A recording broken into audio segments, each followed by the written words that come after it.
the bro came in clutch with this. But got to the side, started fucking heat gunning, and it started bubbling from the heat gun. What an idiot.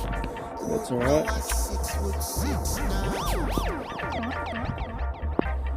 Alright, that's alright. And then this bit here, I had to cut it up because I was like, oh fuck. So I take the fairing off and just pop it on. And that's what I should have done in hindsight, but you know how it goes. Everything in 2020. That's all said and done. I like it. It's getting there. It's getting there. But yep, tomorrow. Huss. Hit this side.